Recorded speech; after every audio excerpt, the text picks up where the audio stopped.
Good afternoon, good evening. Nice weekend. It's a lovely day today. We're back with the panelists. We're back again. You think we were going to see them again, innit? Part two. See? Part 2. The energy's right. Yeah. It looks good. Lips are creamed. Face is creamed. Yeah. Everything's alright, you know? They're a bit more relaxed now. They're smiling more now. Bare grin teeth and everything, yeah? Yeah. You know? But yeah, people, we're back again. Another episode of the panel. You know, you got to do like, subscribe, like. Hang on, is liking free or do you have to pay for it? You know it's free, yeah? Free, you know? You know, I mean... Listen, we're like a charity. It's free. It's free. It's free. It's free. It's free. Right, it's free. But listen, let's get into it, guys. So, we have 4 fantastic students here. 4 fantastic young ladies. And can we introduce ourselves from left to right? So I'm Paige and I'm second year undergrad. I'm Susie and I'm a first year undergrad. I'm Orion, I'm a second year undergrad. I'm Anna, I'm a first year undergrad. And I'm Mr. Roberto, education behavior mentor.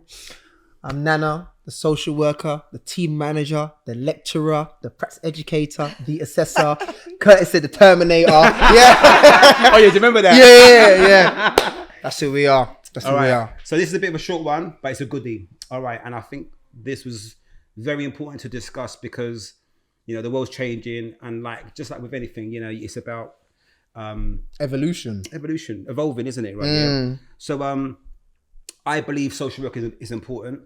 It doesn't matter what generation you're from, whether you're from our parents' generation, which is like the 70s or the 80s or the 90s. In another 5 years' time and another 10 years' time, social work is always going to be needed. There's always going to be crime, unfortunately. There's always going to be families who need us. Yeah. There's always going to be safeguarding. There's always going to be child protection, unfortunately. So with you guys being the new generation of social workers, what impact do you feel you can have and what changes need to be made in order for that to be achieved? So that's the question. Can the next generation of social workers make an impact? You guys are the next gen. Yes, but What's the but? where do I start? Start. Ding! Press the start button. Go on, Paige. Kick it off. Where do you start? What's your war?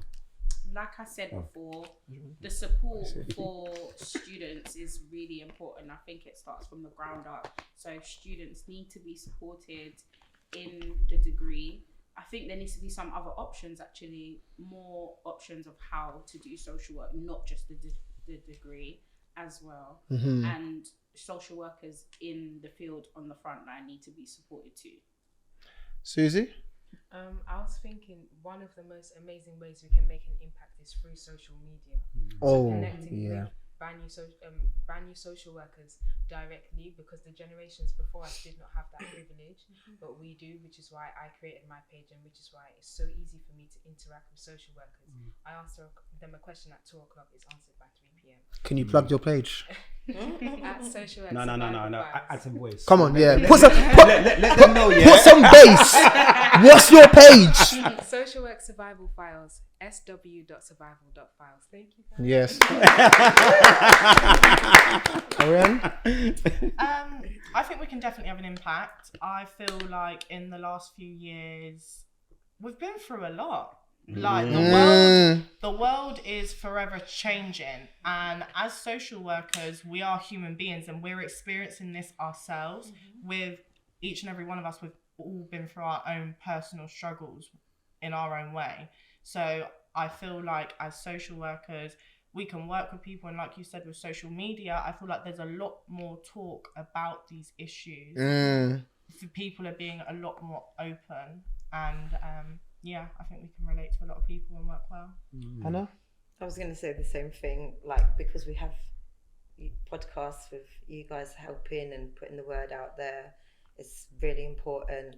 I think it's helped me a lot because like I can get involved and it helps my confidence and anxiety and stuff like that. So I think the podcast and the reality stuff is really important. Yeah, and I agree. I mean, I think, you know, one thing I do like is that in terms of the social work course, you've seen a lot of young people. who were coming onto the social work course. Not discriminating against older people going on the course, so don't come at me. I'm just saying. But there's a lot of young people who are actually coming onto the course to become social workers, and they've all bringing their own experience, and they're changing the landscape of social work practice and how social work is actually being perceived. And I think this is the generation that we need to really be supporting. Often when I've had my own cases that I've worked with, but with so many, young people, and they said, you know what, actually, Nana's calm, like, I'm so glad you're my social worker. I'm so glad you can relate to me. And I think that's very important for the next generation, because ultimately, in terms of the climate of social work, you've got I'm not ageist, but you've got the older social workers or the more experienced ones who are actually leaving. It's you guys here, the next gen, who are going to be the new face of social work. So I think we definitely can make an impact. I definitely feel having the social media platforms to be able to talk, it's starting to kind of like educate people in terms of what we actually do. I think it's actually very, very positive. So we can make definitely an impact. Rob? All right. What about as females? As females in 2023, how do you feel individually as females, being a social worker female, being safe, being a game changer, being positive in your area? As you know, as women, there are always going to be sexism. There's going to be biasm. People are going to judge you, how you look, how you talk, where you're from. How do you guys feel about it? Would that have an impact on? I don't know. Yeah. I want to come to her because we spoke briefly. I think you need to drop what you said. About your perception, how people perceive. Yeah. Because next gen, Yeah. So for me, I've always been very much about my makeup, my hair. I like doing myself up. So when I said I was going into a social work degree, people said to me, "You don't look like a social worker." But what does a social worker look like? Please tell me what a social worker looks like. And I think this is the problem, I think, in this generation as well. We know there are so many ways to make money. Yeah. We know this. So nowadays, going to university and going down the degree route and having that sort of career, what are you doing that for? You can make quick money. Yeah. So in order for you to actually say, do you know what? No, I am going to go and do this degree. I am going to be a social worker. That's drive. Do you get what I mean? You want that. Because you know there's quicker ways to make money. But maybe that messes with your morals or your values, however you choose to make that money. And that's completely down to your own choice and whatever you want to do. But great point. yeah, I think with women, we need to promote going down these routes because, like you said, although social media is really, really powerful, it can have quite a negative impact as well. Paige? I think to add to what I said before as well, we need the support of everyone, not just like the government and managers. We need the support of society. We need society to try and understand the role of a social worker a bit more. That, like you said, we're human beings as well. We're not robots that are coming to take your children. Please, that is not who we are.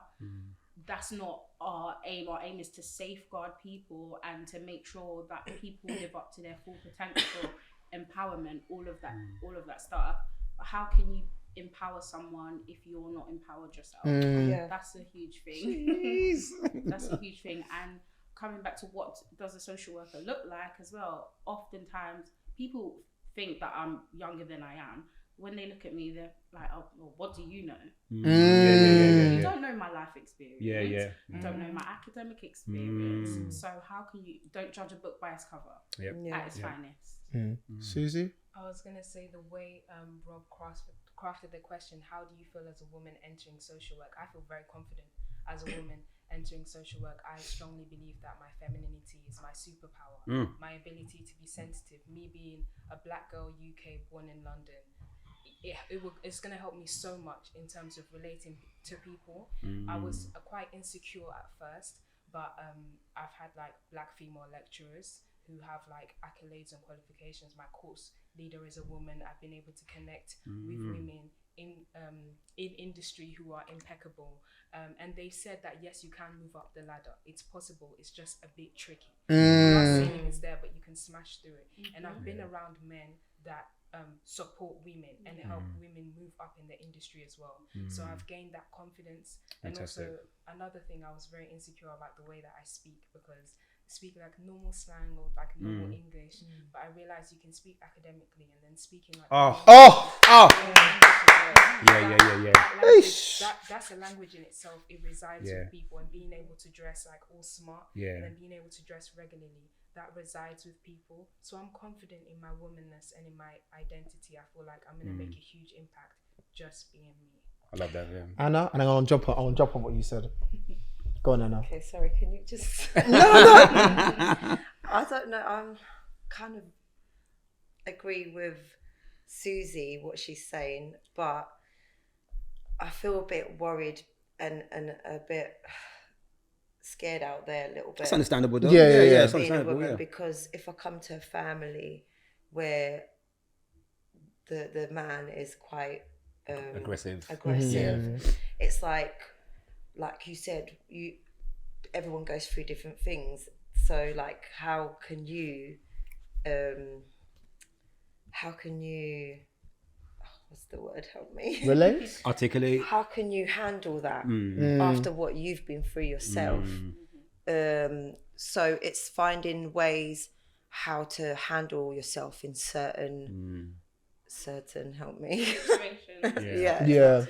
So I'm positive working with women, but a little bit with the men. I need to be prepared to work with the men. Point. Yeah. Good point. Yeah. You know, Ariane and Susie, you both mentioned about what does a social worker look like. Yeah, and you mentioned about, and Paige, you mentioned it as well, in terms of, you know, what you bring, your skills, how you speak, and all those sorts of things. I think for me, the position I'm in right now, being a young black male team manager, I am part of that new generation of young managers who are coming through. And I think for me, why I know I can make an impact is because I'm trying to diversify the landscape of leadership. I'm trying to kind of, even when I meet with young people, when young people right now, you know, they might go and say to social worker, oh, you know what, I want to meet your manager. And then they meet me and they're like, this is the manager here. I'm like, yeah, man them as well, you know. Do you know what I'm saying? But even just by them seeing me and how I am in terms of how I speak, you mentioned about, you know, the arenas we're in, that in itself is very, very, very powerful. So I know for me, being a next generation manager, you know, that I can actually go and make the difference. Yeah. I'm very much aware that there are social workers who are much older than me, who are in higher places, who are of a generation who qualified, who may not be up to date with what's going on today. So I'm trying to be able to penetrate that, which is why I'm trying to use different models and trying to say to them, listen, actually, I can actually be with you on that kind of level. I can actually be in those corporate arenas. I am next gen. I need to be there. So I think within my own right, you know, I know the accolades that I've got to change social work and also support the next generation coming up. How important is it to be up to date? So example, I know you guys are studying. How important does curriculum, how important does methods of teaching need to be updated? Is it important? Is it not important, or does it need to change? Yeah, I mean, continual professional development is a huge part of social work, and I feel like I don't know if everyone takes it seriously enough. You know, could you elaborate on it? That's a very big statement, you know. Important and big statement. Go on. I think I'd say in terms of people who are higher up, they might not necessarily feel as though they need to do as much continual professional development as those who are underneath them. Right. Because, oh, I've got the experience, I've done this, I've done that. But actually, what about the pandemic? What about the cost of living crisis? Do you know enough about that? Yeah. And if you're that high up, you're potentially not experiencing that as some of the people that we're working with. Facts. Because you've got the resources for yourself to look after yourself and your family, but these people don't, and there's not enough to go around. So you need to be thinking about that. To training, we need more training, all of those things. Local authorities need to make sure that they've got the right training for their staff as well. What I want to ask you, sorry, because I will come to all of you. So, do you feel as though that there's a big gap between old generation social workers who may have qualified back then? It was called a CQSW, Certificate of Qualification. Old, like old, yeah. Wow. Lord of the Rings, old. You know what I'm saying? Old Ancient, way. but it's Wow. still valid. So, do you feel as though actually there's a big gap between those social workers and then us? Yeah. You know, next generation student managers who are actually coming up, that, you know, they still have their old way of practice and feel as though actually the old way of practice for this new generation still works. What's your thoughts? I got something. Go on, Susie. No, it's worked for them all of this time, so they're thinking, I'll just continue doing that then. Yeah. Yeah. Susie? Yeah, I think back then, and even if you look at the evolution of social work, it started off like just charity. Yeah. You could become a social worker, this, that, and the other. You can transition from anywhere. It was quite relaxed. It wasn't too heavy on qualifications. But now, social work is a protected profession, and it demands so much more work and so much more authority and intellect is needed to back it up. So you need to be well versed in criminal justice types of law. You need to be well versed also in psychology and sociology and understanding the development of people. So yeah, they're a little bit off because not too much was demanded of them. A little bit off because they didn't have to jump through as many hoops as we did. Ariane? So I think just going off what you said with them not being up to date and things like that, that then potentially could reflect on their practice and they unintentionally become oppressive in their practice. If that makes sense. Great point. It's a good point, though. It's a good point. You need to run that back again.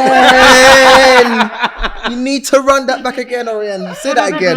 Yeah. Professionals that are not up to date with what is going on in the world can potentially become unintentionally oppressive in their practice. Do you think they realise they're doing it? Or no? Go on, land. No, you need to land on the point.